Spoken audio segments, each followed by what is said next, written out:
Tutuksohin ka, i-distract ka niya sa pagkain. Di ba? Gawin mong tinapay ang batong ito. Para sa'yo, okay yun. Kasi nga, ikaw, gutom eh. Di ba? Kung ikaw gutom, sigurado, hindi lang tinapay yun. Cake, leche plan pa yun. Di ba? Pero, ang kaaway ganun, umatake, mga kapatid. Hindi mo alam na ang kaaway na yun, mga kapatid. So, kailangan maging maingat po tayo.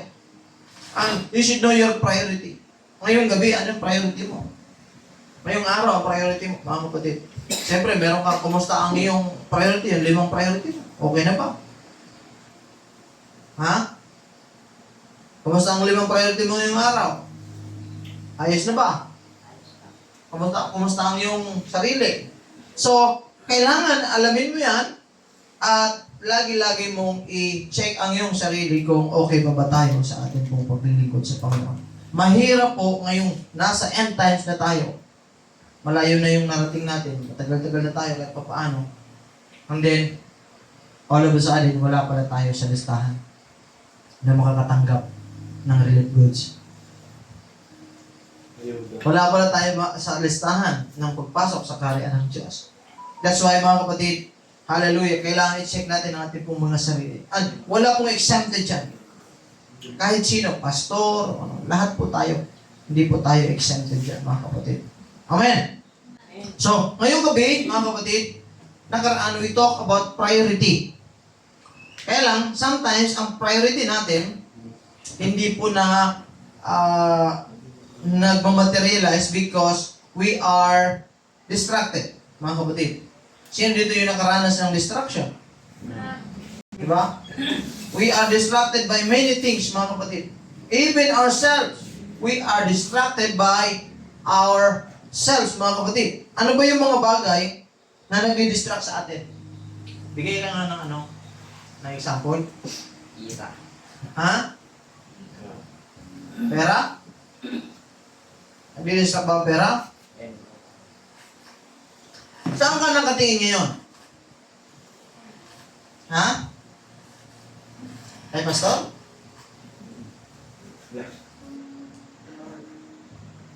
Saan ka ba nakatingin? Sa langit? O sa paligid mo? Diba? Marami ngayon ang nakatingin lang sa paligid nila. And if you see your surroundings, napakadami pong dahilan para magalit, manlumo, manghina, ma-discourage,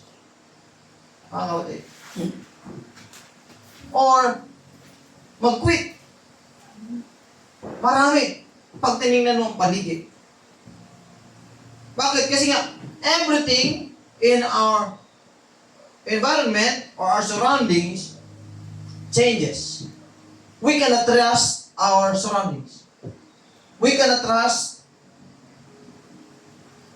our environment. Yung sabihin natin hindi specifically, literal. Pero sa mundo na atin pong ginagalawan, na pabago-bago, ang hirap pong magtiwala. Ang hirap ilagay ang confidence natin, ang trust natin, sa isang bagay na pabago-bago. Pero isang bagay ang hindi nagbabago. The heaven. Amen. That's why God is encouraging us to trust the Lord, mga kapatid, and to look to heaven, and ibigay po natin ang ating pong mga sarili. Now, in the end times, mga kapatid, maraming beses nating i-discuss na marami po ang mangyayari sa end times. We discussed nakaraan na sa huling mga panahon, sa huling mga araw ay marami pong manlalamig sa kanilang pag-ibig sa Diyos. Amen. Thank God, hindi tayo kasama doon. Amen. Parang kukunti lang. Amen. Maraming manlalamig. Ano ibig sabihin, pastor, manlalamig? Pag nanlamig ka sa Diyos, ibig sabihin, ang puso mo belong to someone else. Okay? Parang sa relationship, hindi ka na masaya sa kanya. Ibig sabihin, may isa nang nagpapatibok ng puso. Ganito pa naman ang ang dynamics. Kapag ka hindi mo na gusto, di ba? Una, mag-entertain ka na ng iba. Tapos, syempre, may guilt ka pa rin. May guilt, entertain ka. Habang tumatagal ng tumatagal, feel mo na yung dati mong, yung mahal mo dati, nagiging distraction na sa sayo. Aaway na kayo. Parang distraction na siya doon sa happiness na bagong nararamdaman. Diba? Hanggang sa tuloy yun nang mawala. Ganyan ang nangyayari sa pag-ibig natin sa Diyos. Na madalas, kapag si Lord hindi nauna sa puso natin at mayroon tayong iba na kinalalagyan ng puso natin, para bagang ang mga bagay ng Diyos ay distraction at pabigat na sa atin. May tama ba ako o malaking tama ako, mga kapatid? So, yan yung symptoms na ang puso natin ay belong to something else than God. Na kapag ang Diyos, ang gawain ng Diyos, ang mga bagay na para sa Diyos ay naging pabigat na sa atin. Ibig sabihin, ang puso mo hindi talaga completely sa Diyos. Kasi nga, kapag ka sa Diyos ang puso mo number one pa, at fresh na fresh ang pagmamahal mo sa Panginoon, mga kapatid, excited ka lagi makausap ang Panginoon. Excited ka lagi sa mga bagay. Masilayan mo lang. Excited ka palagi. Iwanan mo lahat, may schedule ka. Galaba ka. Hindi, doon ako sa ko ngayon. Sa gawa. Ano ko kay Lord? Why? Because ang puso mo na sa Kanya. Pero kapag ka wala na yung puso mo sa Diyos, nanlamig na, mga kapatid, mag-unti-unti nang magdadahilan. May lakad kasi ako. May ano kasi ako. And then, nawala na yung lakad mo. Isang dahilan naman ulit. Isang dahilan na naman ulit. Because our heart ay belong to something else, mga kapatid. Amen? Amen. Pero isa sa sinasabi ng Biblia, in Matthew chapter 24, verse 13, sabi niya, but he that endure unto the end, the same shall be saved. Nakaraan yung manlalamig ang pag-ibig ng marami. Sinabi, mga kapatid. Okay. Ngayon, pero sabi niya, siya na nagpatuloy hanggang sa wakas ay siyang maliligtas. Ibig sabihin, sino itong nagpatuloy? Ito yung mga taong nagkaroon ng focus sa kanilang pong paglilingkod sa Diyos. Kaya ngayong gabi, yan po yung pag-usapan natin. End time, focus. Palapakan natin ang Panginoon. Amen. Habang papalapit po tayo sa wakas, sa katapusan ng mundo, mga kapatid, marami ang nawawala sa focus. Mga disciple, mga anak ng Panginoon. Marami po ang nawawala sa focus. Marami ang tumitingin sa kaguluhan. Dahil siyempre, lahat. Ang gulo ngayon, lalo sa social media. Sa politika, sa sistema ng mundo, at sa mga problema na meron tayo sa ating pong panahon. Yan po tinitingnan na marami. Sa halip na makatingin sa Panginoon, sa halip na ilagay nila ang kailang puso sa Diyos, mga kapatid, nakatingin sila sa kaguluhan, kaya nawawala sila sa focus. Pastor, ano dapat natin fokusan? Ano ba yung dapat natin gawin, mga kapatid?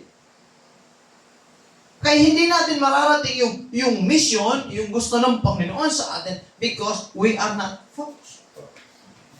Amen? Somebody say focus, mga kapatid. Focus. So, sa spiritual life, we need to focus. Amen?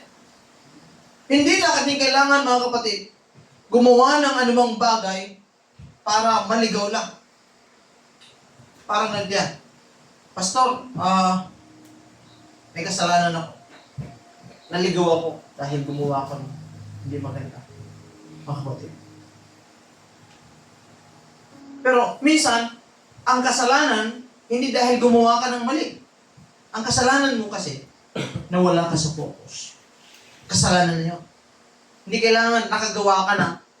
No? Yung mawala ka sa focus, mga kapatid. Minsan yun yung kasalanan na, mga kapatid, sa harapan ng Panginoon. So, bilang mga anak ng Diyos, we have to focus. During this end time, mga kapatid, our focus will be tested. That's a guarantee. Tama? Amen. Ititest talaga ang focus natin, mga kapatid. So, ano yung mga bagay na dapat natin gawin, mga kapatid? What are the things we have to focus in this life, mga kapatid? We have to focus on what? Sa atin pong paglilingkod sa Panginoon. Amen. Amen.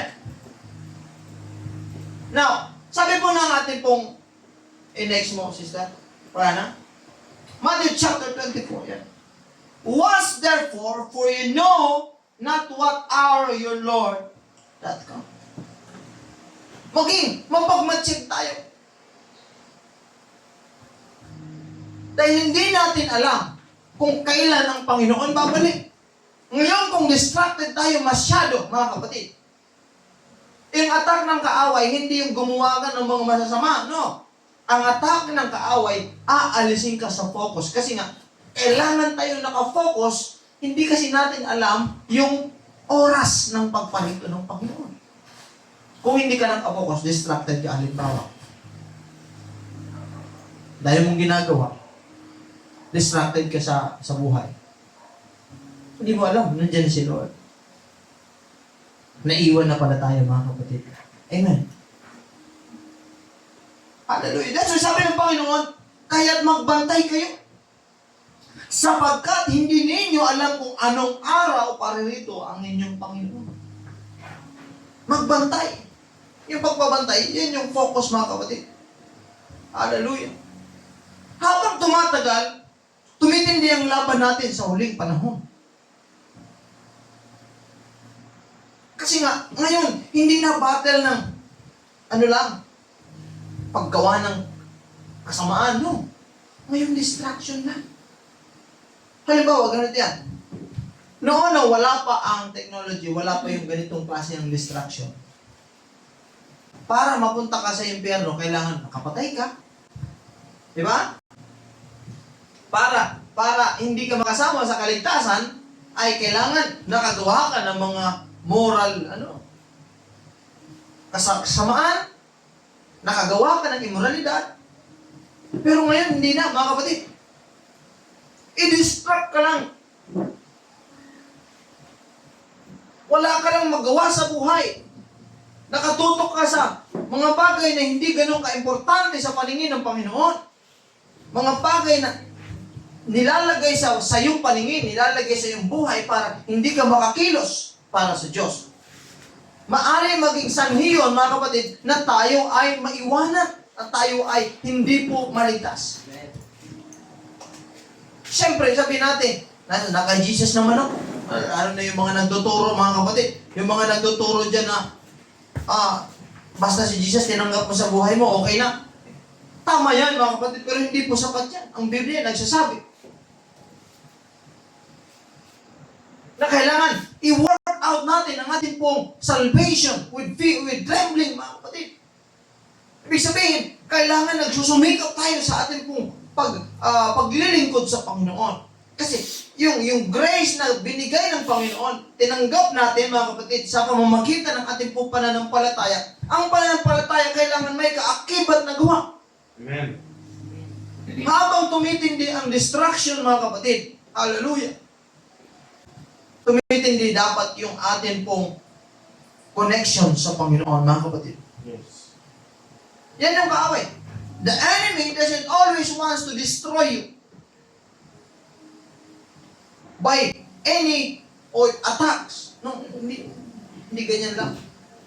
Minsan, mga kapatid, ang kanyang weapon to destroy us, yung distraction.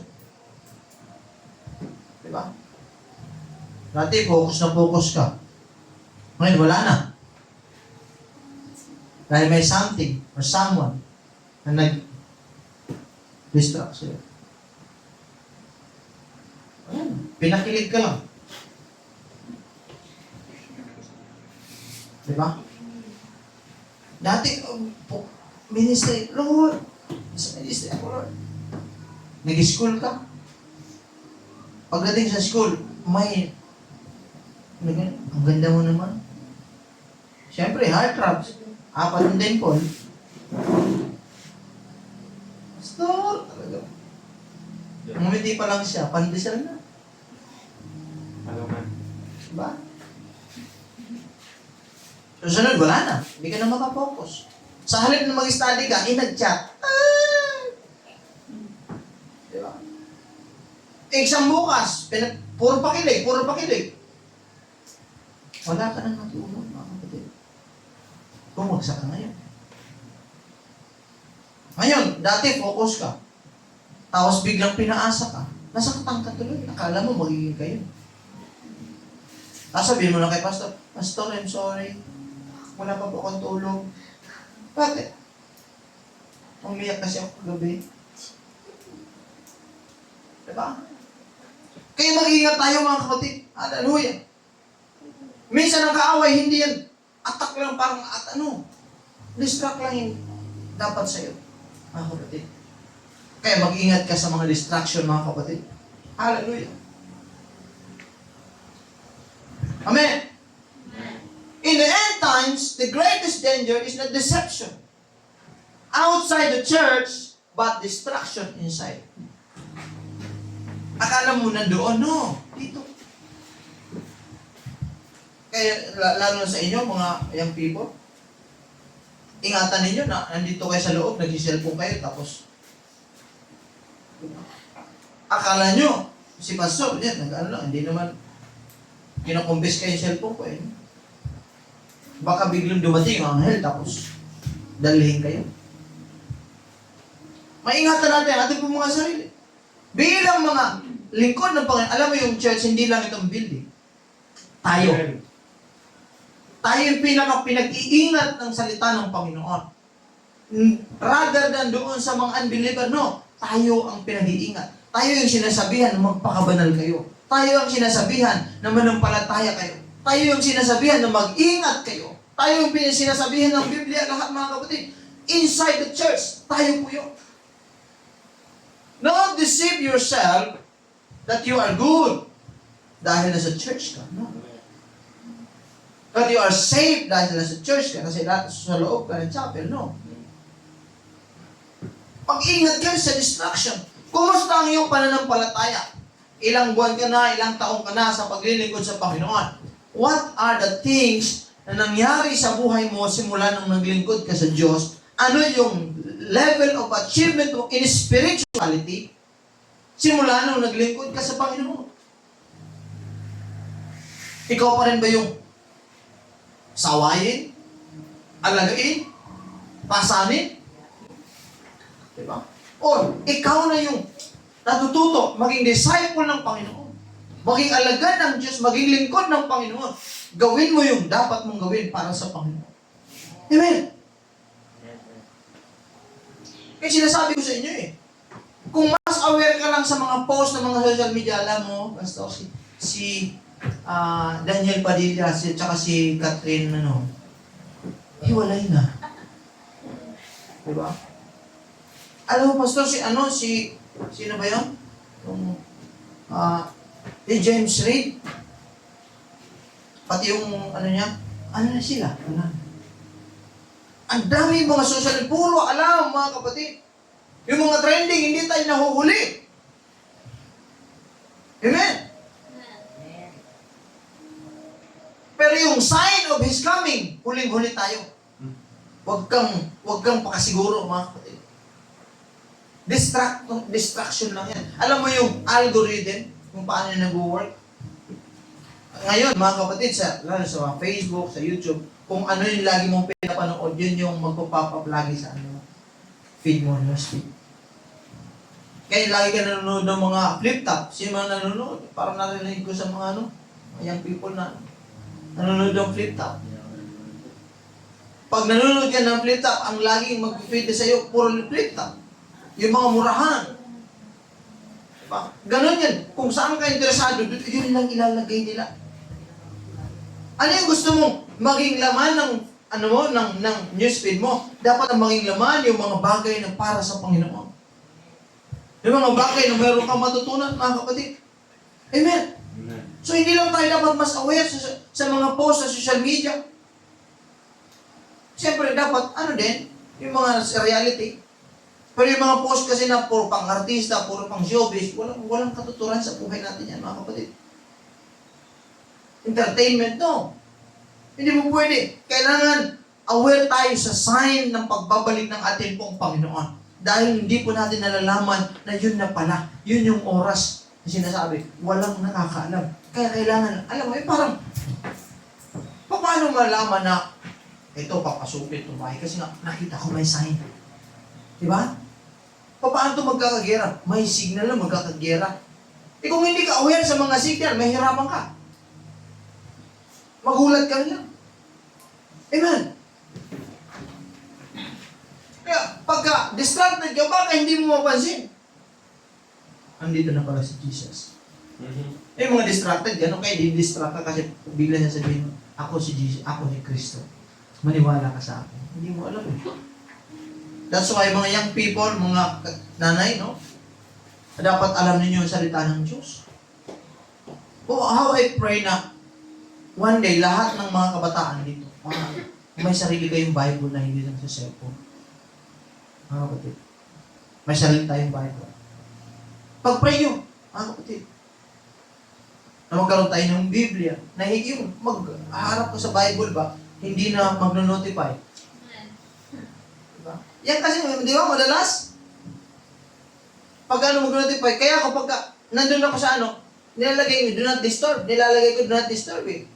Kasi biglang may notify. Nagbabasa ka ng something, biglang, boom! Wala na. Distracted na mga kapatid. Sabi ng Biblia, set your affection on things above, not on things on earth. So, yung affection mo, yung puso mo, isip mo dapat nakafocus sa mga bagay ng Panginoon, mga kapatid. Amen. Ang mga tunay na Kristiyano sa end times, hindi lang sila aware sa mga prophecy, mga kapatid. Alert sila sa presence ng Panginoon. Amen. Alert sila sa pagbabalik ng ating pong Panginoon, mga kapatid. Alam mo nga yung prophecy, pero wala ka namang presence. Anong sense? Hello? Amen. Pastor, grabe yung prophecy, grabe yung mangyayari. No, paano? Kahit may prophecy, kung wala kang presence ng Panginoon, mga kapatid, inform ka nga, hindi ka naman transform. Wala din. Ang dami mong alam. Pero hindi ka naman na-transform. Amen. Hindi si Lord interesado sa mga information na meron ka. Kailangan yung information, natanggap mo, nagbabago. Now, what you focus on will shape what you become. Kailangan, malinaw sa iyo. What you focus on will shape what you become. Saan ka nakafocus? Baka nakafocus ka lang sa paglalaro.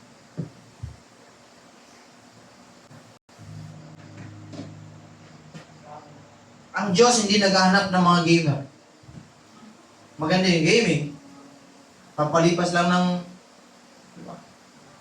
Pero kapag ka nakafocus ka dyan, sa mga young people, I'm speaking to all of you. Diyan na yung natin, mga kapatid. Magiging bitaw. Ano yung future mo dyan? Kailangan, you have to find something in your life na worthy sa future. Ano yung gusto mo? Maging engineer? Ano yung gusto mo? Maging preacher? Ano yung gusto mo? Maging pastor? Ano yung gusto mo? Maging doktor? Ngayon pa lang, ininvesan mo na yung mga bagay na para sa future mo. Amen. And you have to pray, you have to discover in yourself what you want to become in the future. Amen. Kung gusto mo maging best na disciple, kailangan nagpo-focus ka pa paano maging best na disciple. Sino dito yung nag-search? Paano ako maging best na disciple? May nakapag-search na ba dito? How to become a good disciple.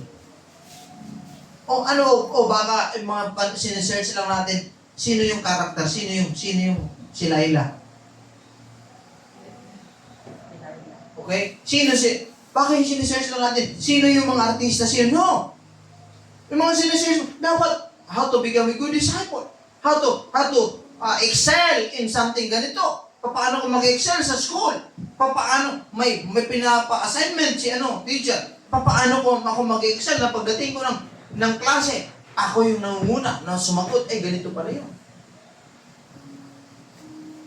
May nire-raise na issue sa school. Paano ko yun? Ano ba yung dapat kong gawin, mga kapatid? Gusto mo maging doktor, tapos ngayon, puro ka doktor na doktor sa papel? Doktor? Ang papel? Pagka nag-check na, gawain namin yan dati. Mini-make sure namin na ang papel, mapunta doon sa tropa ko. Ang papel ko, tropa ko. Tapos, yung papel niya dito sa akin. Pagdating ng checking na, isa lang mali. Kasi doon yung doktor namin. Akala namin effective. Sa akin yung hindi namin sinasagutan. Dumating yung time na talaga Kami walang sagot. hindi na kayo magkasama. Exam, hindi na kayo magkasama. Siya, ibang group siya. Tingnan mo. Wala. Ako na umuna. Bumagsak.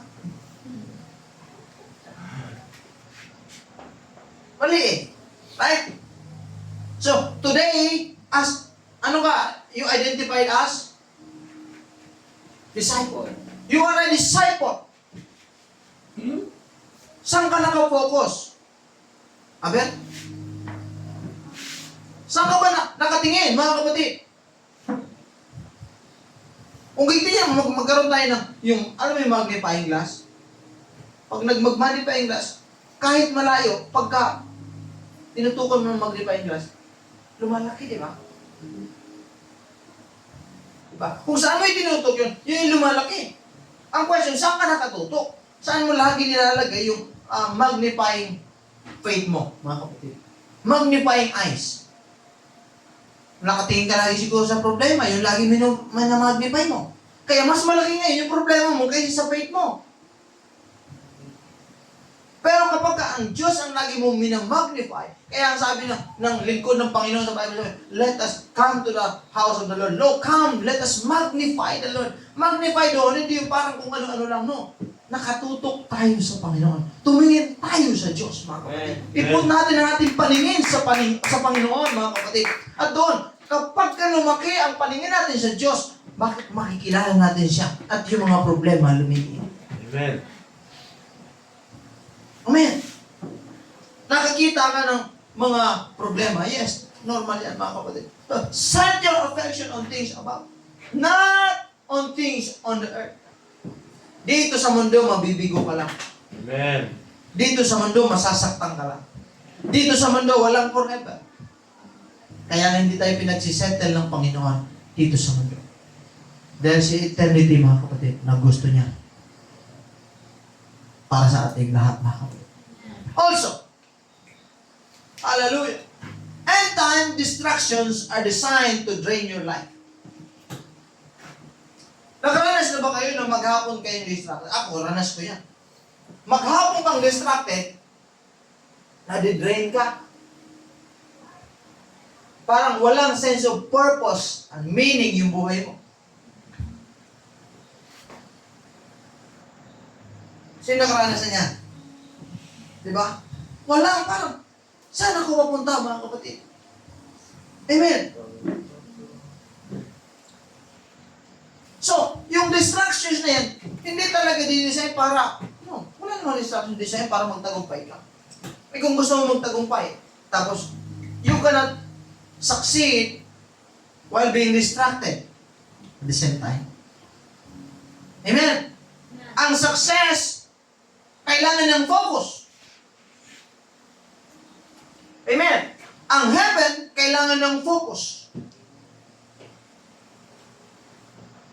Ang salvation, kailangan ng focus. Amen. Hindi po pwedeng gawing part-time lang ang salvation natin. Hindi pwedeng side hustle, sideline, mga kapatid, yung oras natin sa Panginoon, yung paglilingkod. No, it must be the main Yes. focus in our life, our salvation, mga kapatid. Wala na pong ibang pinaka-importante sa buhay natin ito, kundi ang atin pong kaligtasan, mga kapatid, ng atin pong kaluluwa. Amen. Hallelujah. Now, what you focus on, you become sensitive. Totoo yan, mga kapatid. Kung lagi mong tinitingnan, distracted ka, mga kapatid. Drain ka. Magiging anxious ka, mga kapatid. Anxiety, dahil puro titingnan mo, anxiety, wala nang solusyon. Ang hirap. Pastor, ang hirap. Pero sabi ni Lord, no. Trust in the Lord, trust in me. Amen. I have overcome the world. Amen. Kaya mga kapatid, ang lagi kong sinasabi sa inyo, lagi niyong titingnan ang Panginoon. Kapag lagi natin siya tinitingnan, magiging peaceful tayo, mga kapatid. Amen. Ang tunay na Kristyano, mga kapatid, ay ang kanyang paningin ay nasa sa Panginoon, mga kapatid. Distraction? Yes, nandyan yan. Pero hindi tayo pwedeng magpadala sa distraction. Amen. Amen. Next. Focus on finishing, not just starting. Dapat, bilang mga anak ng Diyos, hindi tayo lagi nagpapasimula. Yes. Sa mga nag-journal, sabihin mo, aray ko. Diba? Sa mga nag-journal, kailangan mag-goal tayo. Mag-goal kayo. Na matatapos ko talaga ang Bible. Kaysa palagi ako nagpapasimula. Bakit? Anong reason bakit lagi ka nagsisimula? Distracted.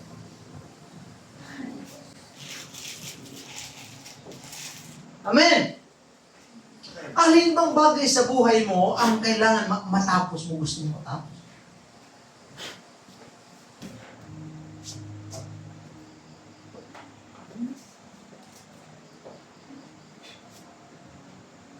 It is rather be greater to be successful in doing one thing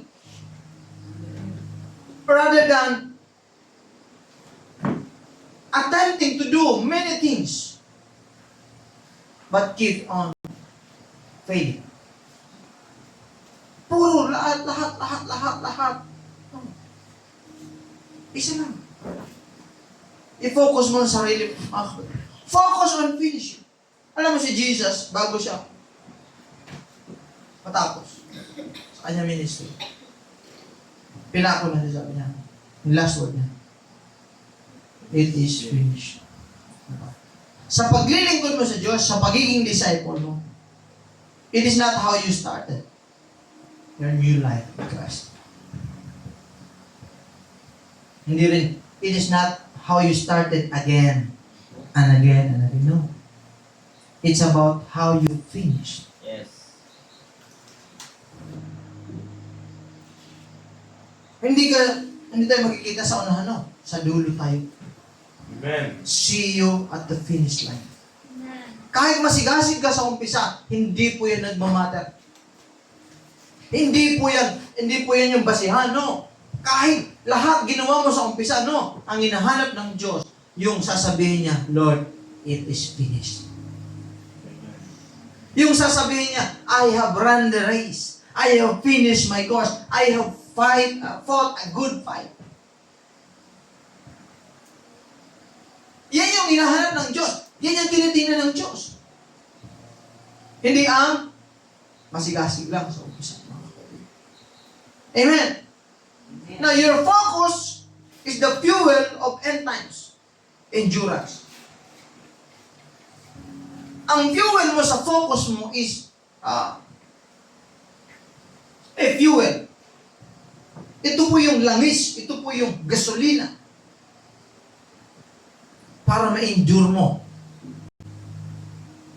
ang buhay nito mga huling panahon. Amen. Hindi ka tatagal sa huling laban kung wala kang tamang focus. Hindi ka talaga tatagal. Amen. Yung mga nawawala sa direksyon, sa kanilang paglilingkod sa Diyos, mga kapatid. Hindi sila nawala ng basta-basta. Ng basta lang, no? First, nawala sila sa kanilang concentration. Nawala sila sa focus nila sa kanilang paglilingkod sa Diyos. Anong reason? Anong resulta? Nawala sila sa direksyon, mga kapatid. That's why the Bible says, Galatians chapter 6:9. Let us not be weary in well-doing, for in due season we shall reap, if we faint not. Amen. Amen. Hebrews chapter 12, verse 1. Looking unto Jesus, the author and the finisher of faith. Pag tinignan mo, simple lang yan, mga kapatid. Simple lang yan. Pero, doon tayo sa looking. That's why ang question ko, saan ka nakatingin, guys? Ha? Baka nakatingin ka palagi sa kawalan. Baka nakatingin palagi sa problema. Araw-araw problema, araw-araw pera, araw-araw distraction, araw-araw no. Kailangan ang pagtingin mo, mga kapatid, ang mata mo nakatutok kay Jesucristo. Amen. He's the author and the finisher of our faith, mga kapatid. Amen. Amen. When your eyes are fixed on eternity, temporary pain loses its power. Amen. Kapag ka nakafocus ka sa eternity, yung mga pansamantalang sakit, pansamantalang kabiguan, pansamantalang kawalan, pansamantalang pagdurusa, pansamantalang paghihirap, nawawala ng kapangyarihan sa buhay mo. That's why, kapag kinumusta ka na sa mga susunod, ang bukang bibig mo na, mabuti ang Diyos sa buhay ko. I am better than yesterday. I am good because of Jesus has been good in my life, mga kapatid. Hindi na, Pastor, kumusta? Pastor, kumusta? Ito talaga, no? Mula sa dating reklamo ngayon, puro papuri na ang ginagawa mo sa Panginoon. Amen. Hallelujah. Kaya kung nadadala ka ng pagod sa buhay, maybe, hindi mo kailangang magpahinga. Baka kailangan mo lang bumalik sa focus mo. Amen. Sa Diyos. Marami sa tao ang napapagod hindi dahil gusto magandang ka lang ginagawa. No. Nakakapagod kapag hindi ka nakafocus sa isang bagay. Ang dami mo kasing pinag-isip. But when you are focused on finishing something you were created for, hindi ka basta-basta. Kaya nga sabi ng isang mga ngaral, ang vision, ang focus, makes your life simple. Amen. Nagiging magulo lang ang buhay kasi ang dami nating gustong gawin. Right? Ang dami nating gusto. Eto. Gusto mong tapuin, gusto mong gawin yung gawin. Pero yung mga bagay na gusto ipagawa sa Diyos, hindi mo natin magawa-gawa. Sabi ni Lord, focus ka. Isa, mga kapatid. Hallelujah. Next, finishing requires focus. Because distraction is the devil's way of delay. I-distract ka talaga ng kaaway. Yan yung trabaho niya. Huwag mong sisihin ang diablo. Gusto yung diablo kasi. Talagang ang kaaway, Pastor. Trabaho niya yan. Sabi naman, ano ko ba? Ginagawa ko ng trabaho ko ba? Kasi nga, ang kaaway, trabaho niya, distractor siya. Bakit mo siya sisihin? Siya, nagtatrabaho siya. Matapat ang kaaway sa kanyang trabaho. Amen. Committed ang kaaway sa kanyang trabaho. Hindi siya susuko basta-basta. Ayun ba yung mga attitude na dapat gayahin sa kaaway? Amen. Hindi siya nagpapahinga. Hindi siya basta-basta sumusuko. Ano ba? Commitment, yung grabe commitment niya. 24/7 siya, mga kapatid. Strategy niya, gagawin niya lahat. Makapag-solwin lang siya. Bakit hindi natin gawin yun? He will delay the things God promises us because of distraction. Kaya yung mga bagay na dapat natanggap mo na, hindi mo natanggap kasi na-distracted. Sabihin mo nga, ako ba yun? Okay.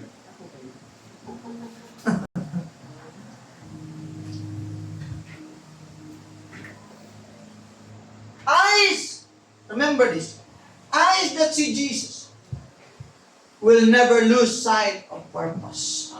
Parang wala akong kasama ngayon. Ang matang naka-fit kay Jesus, lagi mong makikita ang purpose mo sa buhay. Many people lose their purpose because they lose their sight on Jesus. Kasi beside Jesus, beside God, sabi ng Biblia, if apart from me, you can do nothing. Wala pong purpose sa atin. Ano yung purpose? The reason why you were born. Bakit ka nilikha ng Diyos? That's your purpose in life, mga kapatid. Amen. So yan yung gusto gawin ng Panginoon. Kapag inalis mo yung focus mo kay Jesus, nawawala ang purpose mo. Kaya pag tinignan mo ang buhay, sayang. You, nag-self-pity ka. Ano pa? Nadi-distract ka. Bakit? Wala ka ng sense of purpose. Pero ngayong gabi, mga kapatid, bago tayo umuwi, bago tayo magwakas sa atin pong pag-aaral ngayong gabi, gusto ko lang sabihin sa inyo, yes, ang mundo na ating pong ginagalawan ay pabago-bago. Pero tandaan mo, ang layunin ng Diyos sa iyo hindi nagbabago. Amen. Noon hanggang ngayon, nananatili, the same ang layunin ng Panginoon. Mga kapatid. Young people, kung gusto niyo makarating sa dulo, makarating sa pangako ng Diyos, huwag kang sumabay sa daloy ng panahon. Okay? Ay sabi nila, sabay ka lang sa agos. No, huwag kang sumabay sa agos ng mundo. Sumabay ka sa direksyon ng langit sa buhay mo. Amen. Sumabay ka sa direksyon ng gusto ni Jesus. Ang mundo sabi, follow your heart. But the Bible says, follow Jesus. Follow Him. Follow the Word of God. Because the Word of God is the light. The lamp unto our feet and the light unto our path, mga kapatid. We have to follow the Word of Jesus. Rather than to follow our feelings, to follow our emotions and mood swings, mga kapatid. Let us follow Jesus sa buhay natin, mga kapatid. Yes. So those who will lose their focus, lose their purpose. Amen. Mga kapatid. Those na wala sa kanilang focus sa paglilingkod sa Panginoon, mga kapatid. Yung sense of purpose and sense of fulfillment na wala sa kanila. Therefore, they cannot reach the finish line. At yan ang gusto ng kaaway. Kaya ngayong gabi, tanungin mo ang sarili mo. Tanungin mo. Hello? Tanungin mo muna ang sarili mo. Nasaan yung mata mo? Sabihin ko katabi mo, nasaan yung mata mo? Nasaan yung mata mo? Ha? Ikaw, nasaan yung mata mo? Ha?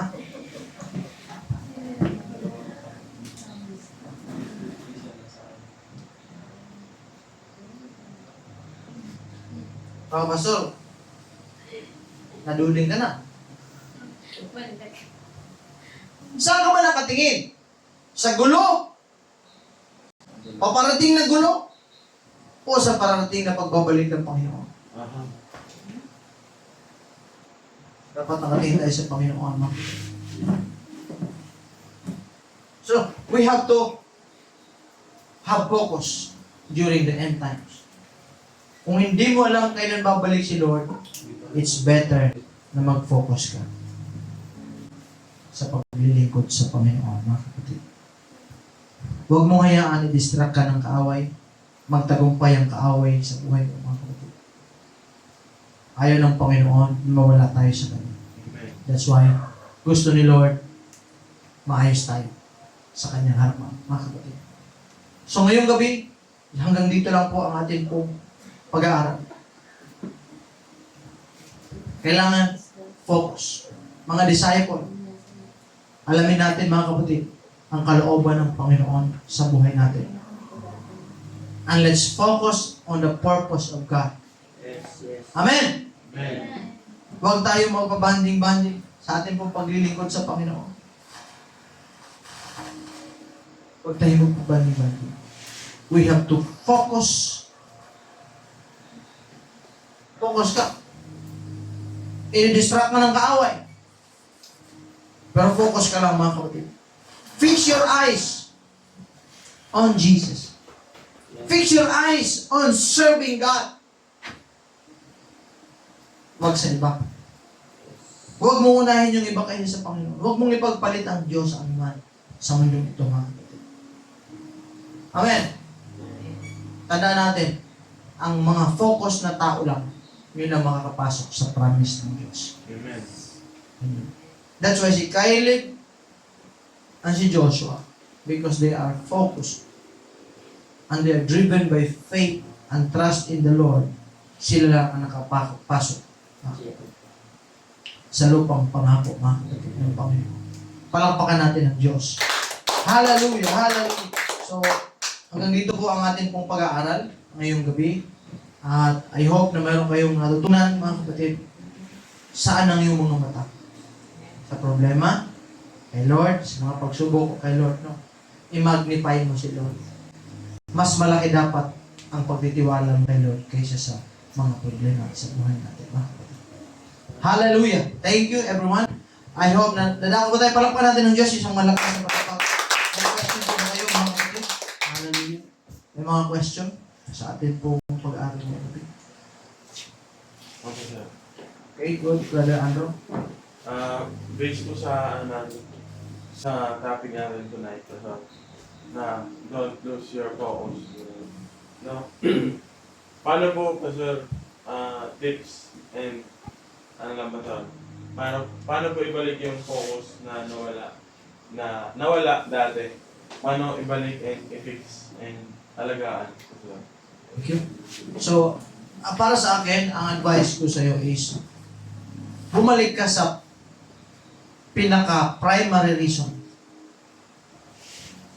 Noon, may focus ka. Balikan mo yung bakit kailangan mag-focus ako. Kailangan alamin mo ang purpose mo first. Alamin mo yung purpose mo and identify your purpose, yung value ng purpose na ito. Na kailangan makafocus ako sa purpose ko. Ngayon, paano maibalik yun, mga kapatid? Yun yung sinasabi. Kailangan may devotion. Focus on obedience, focus on mission. Ngayon, yung nawala ko, paano maibabalik pa? Maibabalik yan kapag na-shift ang mind mo mula sa iyo, mula nandiyan ka, papunta sa pupuntahan mo.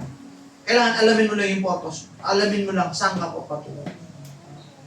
Saan yung future mo? Saan mo nakikita ang sarili mo? At doon mo sisimulan, anong gagawin ko para makarating doon? I-identify mo ang daan papunta doon. I-identify mo ang obstacle papunta doon. May daan at may mga obstacle dyan. May distraction, ang kaaway, nandyan pa. Ano yung mga distraction? Sino yung mga distraction? At yun yung alisan mo, hiwalayin mo. Umalis ka doon. Saan yung daan papunta doon? Yun yung fokusan. Alamin mo, isulat mo yung pupuntahan mo, isulat mo yung pangako ng Diyos sa iyo, isulat mo yung purpose ng Diyos sa iyo, at alamin mo, papaano ka makapunta.